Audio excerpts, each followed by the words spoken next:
Now that we have all aspects of our profile ready, it's now time to actually start a project and request to a client to allow us to do their work. So what we're going to do is head over to the menu on the left and go into projects and invoices. Right now it's empty, but we're going to make our first one right over here.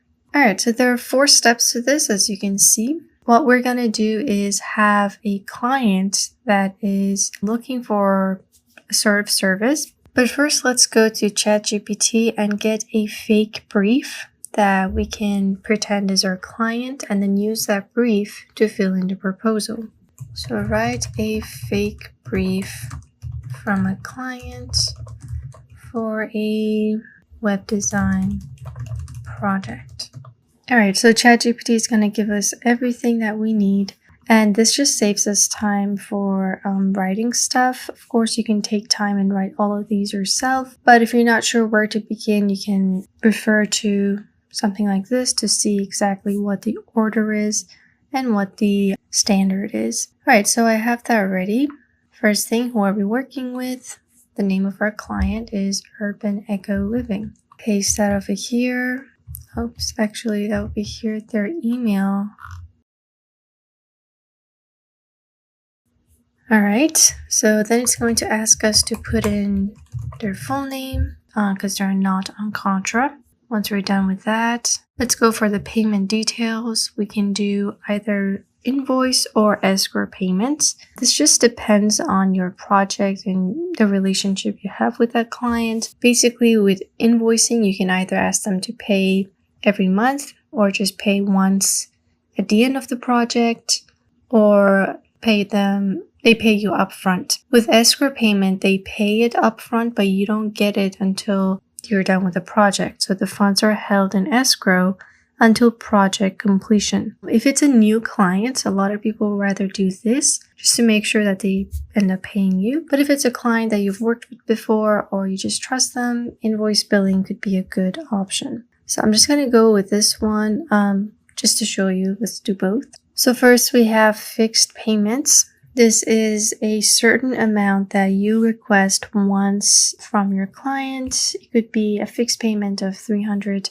per month, per year, per 2 months, up to you. But then we also have hourly rates, which is basically per hour that you work on that project. So it really depends on your procedure. A lot of people rather do hourly when they have like big projects that they have to spend a lot of time researching, brainstorming, prototyping, and all that stuff. But some stuff, like I've seen illustrations do this a lot, illustrators, they just take a fixed payment at the end of the project, or if it's very long, with monthly intervals. So fixed payments, you get to decide the frequency, weekly, bi-weekly, or monthly, and then you put in your amount.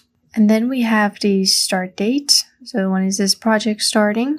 You can click on this to get the calendar, and then you can decide when the client will get an invoice. So is it, since we said weekly, Thursdays, first invoice is August 8th. You can add an end date if you know when this is ending. Say it's going to be 6 weeks long, and it will just calculate the end date there. But notice how it's not letting me put that in there, and that's because if there's anything that comes up mid-project, your end date will be delayed. So until you declare that the project is finished, the client will be getting invoices. So we can't really put an end date because we're not sure how long the project is going to take, given that the client will have unpredictable feedbacks. Then we have first invoice payment. Do you want the full amount, or do you want to adjust it to maybe like half the amount and get the rest later? Then we have invoice due. Do they have to pay it as soon as they get it, within 15 days, 30 days, or you can customize it for however much you want. And that is the fixed payments. Now, hourly payments is something different. You can again choose the frequency and then put in a per hour rate. So I'm going to do 60 per hour, and the estimated hours that I plan to work for this project, you can put it here, the start date, and you can put in an end date. So with this one, because you're getting paid hourly, if the client is like, oh, I need this and that, nothing really changes. There's just going to be more hours, and you've already set that over here. So let's say the project ends October 30th. Invoice due, let's do upon receipt. Funds are not secure, paid instead once a freelancer submits hours for work completed. So here you can see that it is recommending an escrow payment for new clients, but I just wanted to show you what each of these look like. Let's try the escrow payment now. The first thing is the structure. Milestones are basically the steps that you complete that you would like to get paid for. And if you don't have any of those milestones, it's just a one-time payment.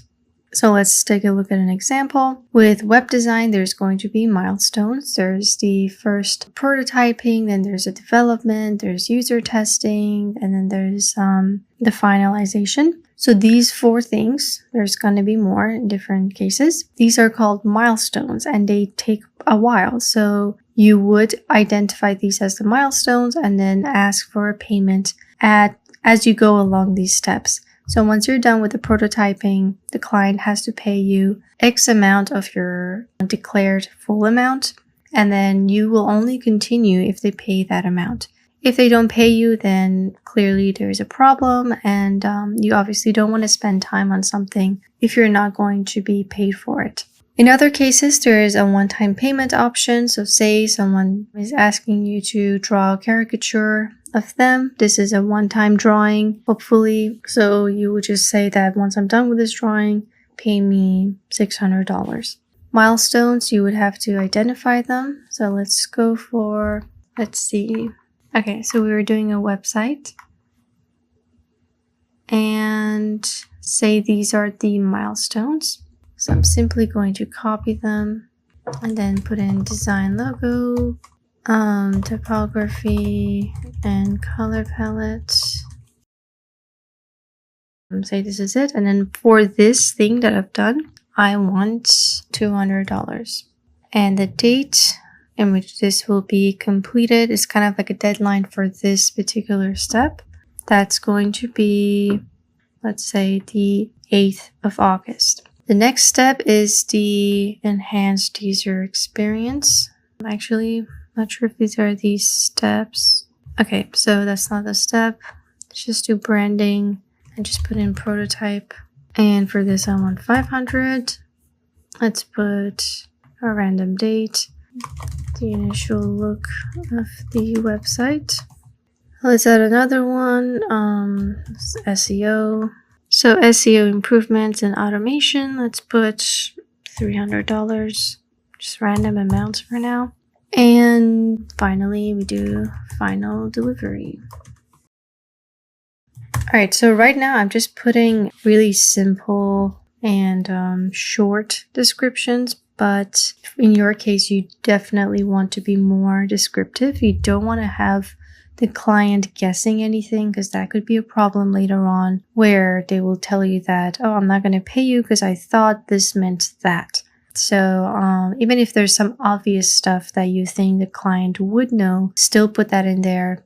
It's better to be safe than sorry. So if you're talking about a logo, mention how many logo versions they're going to get, typography, what styles, and how will you be doing that, color palette, how many colors are in this palette, and what options do the client get. With a prototype, you can mention what they're going to get in this draft website, so you can list down the pages. ChatGPT did have them here, so let me just copy that real quick. So I'm basically promising them this, and they should expect exactly this and not anything extra. Let's put that there.